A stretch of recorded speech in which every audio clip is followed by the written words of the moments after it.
Kita mengekspor listrik ke Singapura. Indonesia mau ekspor listrik ke Singapura. Kita tawarkan beberapa peluang investasi. Kenapa negara sekaya Singapura justru membutuhkan listrik dari Indonesia? Bayangkan ada sebuah negara yang termasuk paling kaya di dunia, tapi untuk menyalakan lampu, menghidupkan kereta, bahkan menjaga pusat data kecerdasan buatan, mereka mulai melirik listrik dari negara tetangganya. Pertanyaannya, kalau Singapura sekaya itu, kenapa harus membeli listrik dari Indonesia?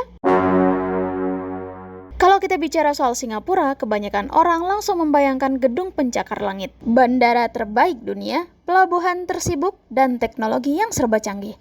Tapi ada satu fakta yang jarang dibahas. Di balik semua kemajuan itu, ada satu kelemahan yang tidak bisa diselesaikan hanya dengan uang. Mereka kekurangan ruang. Dan dalam dunia sains, kekurangan ruang bukan sekedar soal sempitnya wilayah. Ruang menentukan berapa banyak energi yang bisa diproduksi. Inilah alasan mengapa hubungan Indonesia dan Singapura bukan hanya soal perdagangan, melainkan juga soal hukum-hukum alam. Hari ini kita akan melihatnya dari sudut pandang sains. Banyak orang mengira kalau sebuah negara kaya pasti bisa membeli apa saja. Namun, energi tidak bekerja seperti itu. Listrik bukan barang yang bisa disimpan bertahun-tahun seperti emas. Sebagian besar listrik harus diproduksi hampir pada saat yang sama ketika digunakan. Artinya, setiap detik pembangkit listrik harus menyesuaikan diri dengan jutaan orang yang sedang menyalakan AC, komputer, pabrik, rumah sakit, hingga server internet. Kalau pasokan terlambat sedikit saja, seluruh jaringan bisa terganggu. Disinilah ilmu fisika berperan. Listrik selalu mengikuti keseimbangan antara produksi dan konsumsi. Jika konsumsi jauh lebih besar daripada produksi, frekuensi jaringan listrik akan turun. Kalau turun terlalu jauh, terjadilah pemadaman besar atau blackout. Itulah sebabnya negara modern sangat menjaga stabilitas sistem kelistrikannya. Tapi ternyata masalah Singapura bukan hanya soal menghasilkan listrik. Masalah sebenarnya sudah dimulai sejak jutaan tahun lalu, ketika pulau itu terbentuk. Dari geologi, kalau kita melihat peta Asia Tenggara dari satelit, Indonesia terlihat seperti rangkaian ribuan pulau yang membentang ribuan kilometer. Sedangkan Singapura hanya berupa satu pulau utama dengan luas sekitar 735 km persegi. Sebagai perbandingan, Pulau Batam saja memiliki luas yang bahkan lebih besar daripada Singapura. Mengapa ini penting?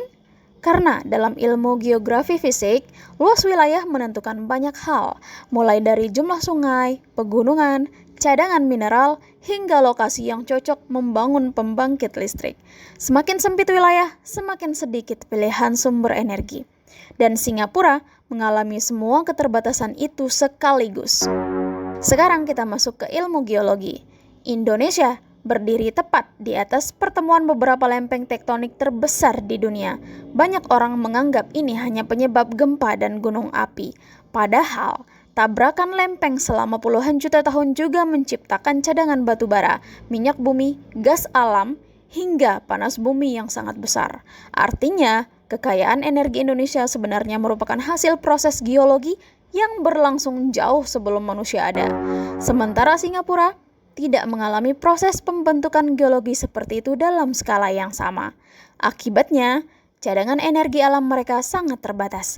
Bukan karena salah mengelola, melainkan karena kondisi bumi tempat mereka berdiri memang berbeda. Tapi tunggu dulu, kekurangan batu bara ternyata bukan masalah terbesar Singapura. Ada sesuatu yang jauh lebih mendasar dan jawabannya datang dari matahari.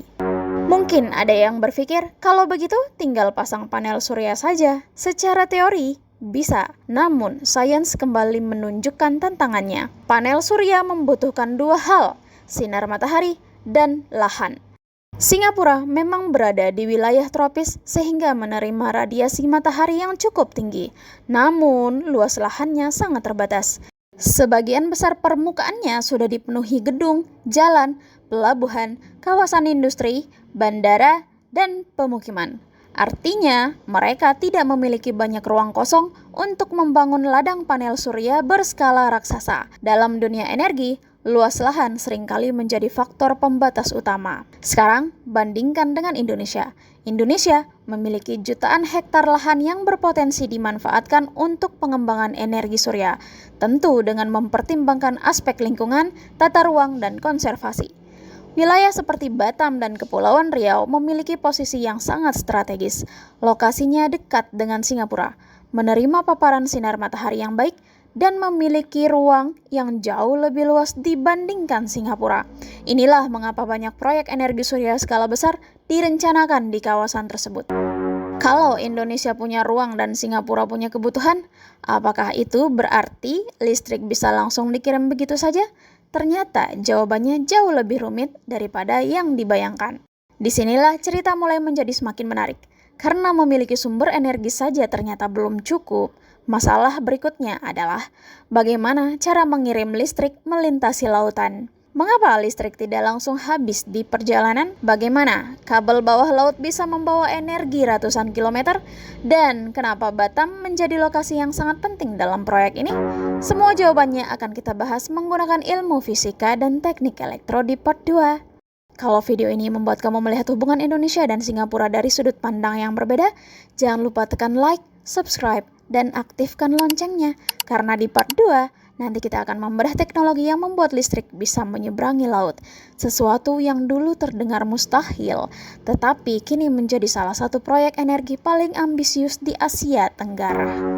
Jangan lupa subscribe. Sampai jumpa.